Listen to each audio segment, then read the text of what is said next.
माध्यमिक शिक्षा बोर्ड राजस्थान में कक्षा 12वीं व विज्ञान वर्ग में रिजल्ट में मलसीसर उपखंड क्षेत्र के विद्यार्थियों ने बाजी मारी। वहीं अलसीसर के द विष्णु स्कूल की छात्रा भूमि निर्माण ने 96.20 अंक प्राप्त कर उपखंड में चौथा स्थान प्राप्त किया। इस खुशी के अवसर पर विद्यालय स्टाफ व भूमि निर्माण के घर पहुंचकर साफा पहनाकर व माला पहनाकर उसका सम्मान किया। इस दौरान भूमि ने बताई अपनी सफलता के रहस्य। भूमि मलसीसर अपने ननिहाल में रहकर पढ़ाई कर रही है।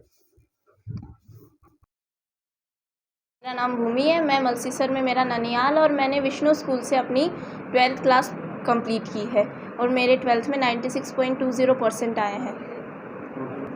और मैं ऑलमोस्ट रोज़ 7 से 8 घंटे तो स्टडी करती थी और हमेशा फर्स्ट डे से मैं कंसिस्टेंट रही हूँ और फिर लास्ट तक मैंने एकदम रेगुलर रिवीजन किया। मैं संडे मेरा ऐसा होता था कि मैं जितना भी हफ्ते में पढ़ रही हूँ मैं संडे को रिवाइज़ करती थी और मैं सुबह बैठती थी, मैं 6 बजे बैठ जाया करती थी और रात को फिर मैं 11 बजे तक ऐसे बीच में ब्रेक तो लिया करती थी लेकिन फिर मैं कंटिन्यू स्टडी किया करती थी।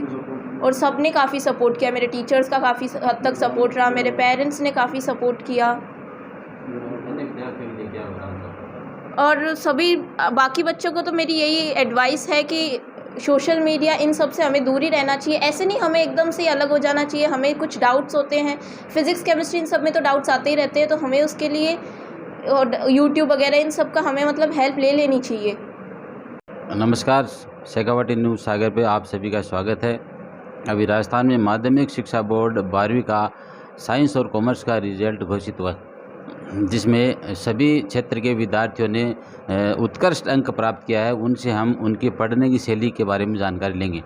भूमि निर्माण जो मलसीसर में रहते हैं और अलसीसर के द विष्णु स्कूल में उत्कृष्ट अंक प्राप्त किए हैं, उनसे हम बात करेंगे कि किस प्रकार उन्होंने पढ़ाई की, किस प्रकार स्कूल के स्टाफ ने उनका सपोर्ट किया व पारिवारिक दृष्टि से घर वालों ने किस प्रकार उनका सहयोग किया और उन्होंने अपनी पढ़ाई पूरी की और इतने अंक प्राप्त किए।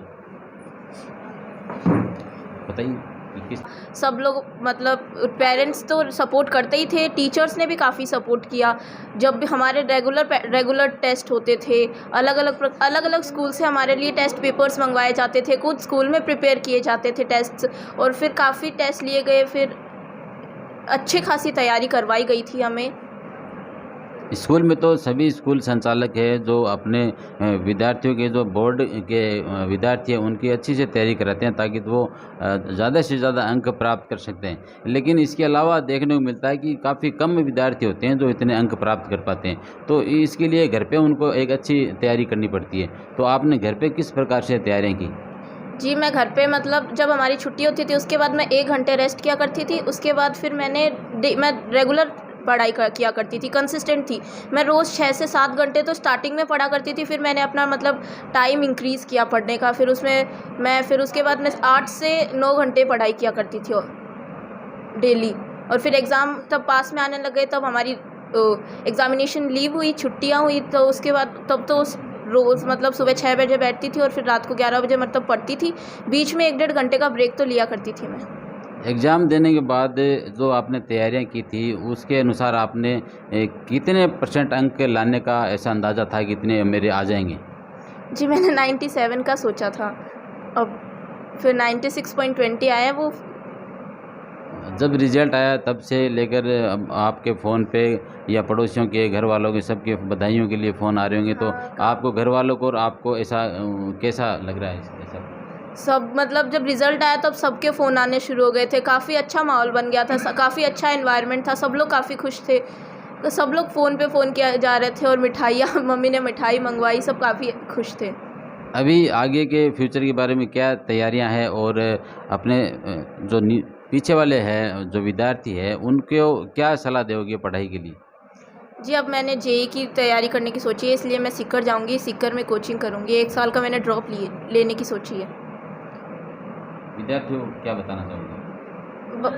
जूनियर्स को तो यही है कि हमेशा मतलब कंसिस्टेंट रहो, रिवीजन काफ़ी ज़रूरी होता है, रिवीजन करना चाहिए। मैं तो ऐसे किया करती थी कि मैं पूरा मतलब हफ्ते में जब संडे आता था तो मैं उस रिवाइज़ ही करती थी, जितना भी पढ़ा दिया सिर्फ रिवीजन किया करती थी, कोई न्यू चीज़ नहीं पढ़ती थी उस दिन, सिर्फ रिवीजन। अक्सर ऐसा देखने को मिलता है कि अपने लोगों के द्वारा सुनने में मिलता है कि बच्चे ननिहाल में रहते हैं वो पढ़ाई नहीं करते हैं। ननिहाल में बच्चे बिगड़ जाते हैं। ये आम जनता की ऐसे सोच रहती है।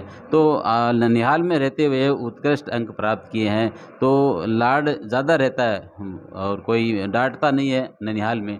तो ऐसी कोई डांट फटकार कभी नहीं पड़ी यहाँ? हाँ, काफ़ी मेरे मामा तो मुझे बहुत कहते थे, मतलब मैं आधे घंटे भी रुक जाती थी पढ़ के, तो अब बहुत हो गया, पढ़ ले अब वापस से, ऐसे रहता ही था। और काफ़ी सपोर्ट किया मामा ने, और ऐसे कुछ ज़्यादा वो नहीं था कि काम का तो प्रेशर, कोई प्रेशराइज़ करता ही नहीं था। सारे दिन मैं तो यहीं इसी कमरे में बैठ के पढ़ा करती थी।